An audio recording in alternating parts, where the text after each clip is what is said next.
साबुदाणा खिचडी तर कधी कधी आपल्याला कसं असं गोड पण खावं असं वाटतं, हलकं फुलकं. तर त्याच्यासाठी साबुदाणा खीर खूप छान आहे, हलकी फुलकी. तर आता आपण ही रेसिपी तुमच्यासोबत मी शेअर करत आहे. तर इथे मी 1 वाटी साबुदाणा भिजवून घेतला आणि छान असं 1 इंच पाणी ठेवून तो साबुदाणा भिजवून घेतला. चांगलं भरपूर असं 1 इंच पाणी ठेवायचं, 1 बोटभर तरी. आणि असं बघा असं झालेलं आहे छान. असा तो असं दाबून पाहिला तर असा छान मुरलेला असा झालेला पाहिजे बघा. तर इथे मी आता हा साबुदाणा 1 वाटीभर घेतला. तर सगळ्यात आधी आपण इथे गॅसवर एक पातेलं ठेवलेलं आहे मी. त्याच्यामध्ये टाकू आपण थोडं तूप. याच्यामध्ये काय करायचं आपल्याला, हे ड्रायफ्रुट्स जे आहे ते आपल्याला थोडे परतून घ्यायचे आहे. इथे मी काजू घेतला, बदाम घेतला आणि अक्रोड घेतले थोडे बारीक असे काप करून, काजूचे, बदामचे आणि अक्रोडचे. तर आपण हे ड्रायफ्रुट्स आता आधी असे छान असे थोडे परतून घेऊ याच्यावरती.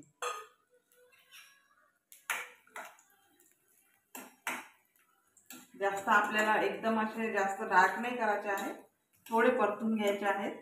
म्हणजे याची टेस्ट कशी खूप छान लागते. जेव्हा आपल्या तोंडात येतात हे तेव्हा खूप छान लागतात खीर खाताना.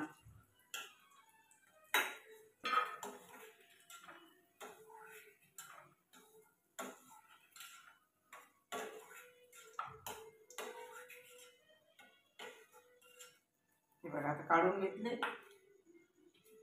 आता हे किसमिस जो आहे तो पण आपण थोडा फ्राय करून घेऊ याच्यामध्ये.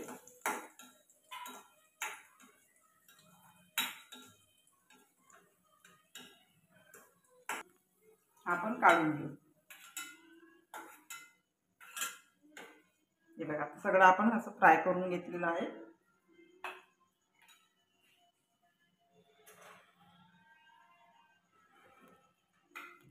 आता हे जे आपलं तूप उरलेलं आहे याच्यामध्ये ते आपण एका वाटीमध्ये काढून घेऊ.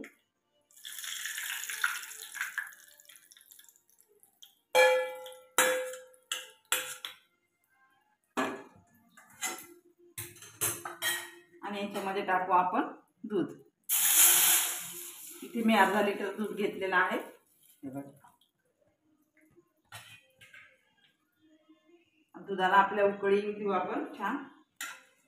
दूध आधी कसं उकळून घ्यायचं छान साबुदाणा टाकायच्या आधी, म्हणून आपण दुधाला पहिले उकळी देऊ. तो एका भांड्यामध्ये टाकू आणि याच्यामध्ये टाकू आपण थोडं गरम पाणी. हे बघा थोडं गरम पाणी घातलं याच्यामध्ये.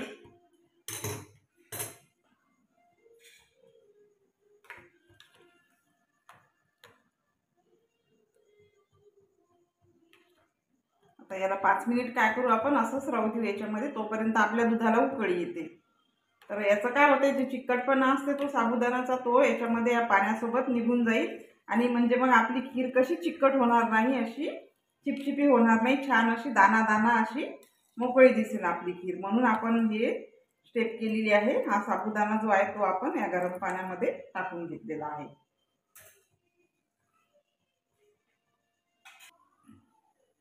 पाच मिनिट आपण याला गरम पाण्यात टाकून ठेवलं या साबुदाण्याला. तर आता आपण याचं पाणी सगळं हे गरम पाणी जे टाकलेलं आपण ते काढून टाकू. हे बघा ते सगळं चिकट पाणी याच्यातलं काढून टाकू आपण. म्हणजे आपली खीर कशी बिलकुल चिपचिपी होणार नाही, मस्त छान अशी दाना दाना अशी मोकळी दिसेल. म्हणून दाबून दाबून आपण याच्यातलं हे सगळं पाणी काढून टाकू. त्याचा जो चिकटपणा आहे तो साबुदाण्याचा सगळा तो निघून जाते. काढून टाकलं. आता टाकू आपण साबुदाण्याला या दुधामध्ये.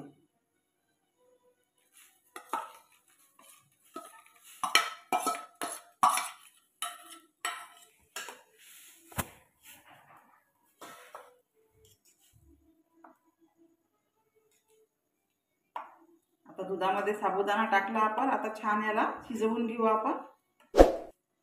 आता मऊसूत होईपर्यंत छान असं याला शिजवू देऊ. तोपर्यंत छान असं घोटत राहायचं याला दुधाला, म्हणजे आपलं दूध पण असं छान घोटल्या जाते आणि साबुदाणा पण आपला छान शिजून येतो. बघा आपला साबुदाणा असा शिजून छान वर आलेला आहे. बघा किती छान असा मस्त दाणे दाणे असे वरती आलेले आहे. बिलकुल बिलकुल चिकट नाही झाली, काही नाही, खूप छान अशी. आणि दूध पण बिलकुल आपलं फाटलं नाही की काहीच नाही. अशी हे स्टेप जर केली आपण तर बिलकुल आपलं दूध पण फाटत नाही आणि साबुदाणाची खीर अशी चिकट पण आपली होत नाही. अशी छान अशी दाना दाना अशी वेगळी दिसते बघा, किती छान वरती आलेला आहे. आता याच्यामध्ये टाकू आपण विलायची पावडर आणि साखर. आता साखर तुमच्या आवडीनुसार तुम्ही कमी जास्त करू शकता. मी 1 वाटी साबुदाणा घेतला होता, त्याला हे बघा या चमचाने 2 चमचे साखर घालते आहे मी. तुम्हाला जर जास्त टाकायची असतील तुम्ही जास्त पण टाकू शकता किंवा याच्यापेक्षा जर कमी टाकायची असली तर कमी पण तुम्ही टाकू शकता.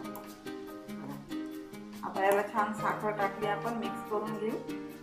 याच्यामध्ये टाकू आपण हे ड्रायफ्रुट्स, हे जे आपण तळून घेतलेले आहे ते सगळे ड्रायफ्रुट्स घालून घेऊ.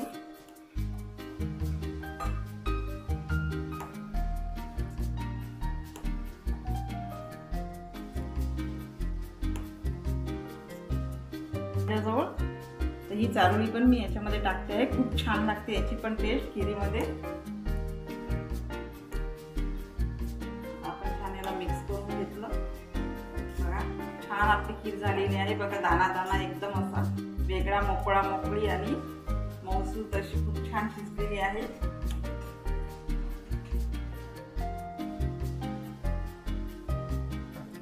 जायफळाने खूप छान टेस्ट येते याला, म्हणून थोडं आपण याच्यामध्ये जायफळ किसून टाकू.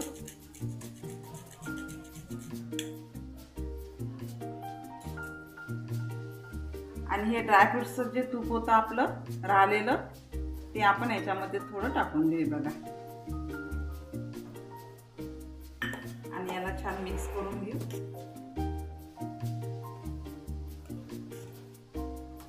तयार झालेली आहे मस्त अशी सुंदर. बिलकुल चिपचिपी नाही की अशी चिकट नाही झाली की काहीच नाही, दाना दाना बिलकुल असा मोकळा असा बघा किती छान अशी सुंदर खीर आपली तयार झालेली आहे. छान लागते मस्त, उपवासाला हलकी फुलकी असते. आणि आता आपण गॅस बंद करून देऊ. ही आपली तयार झाली. 1 चमचा टाकू आपण याच्यामध्ये. 1 चमचा तूप टाकून देऊ याच्यामध्ये. छान तुपाने खूप छान टेस्ट येते त्याला.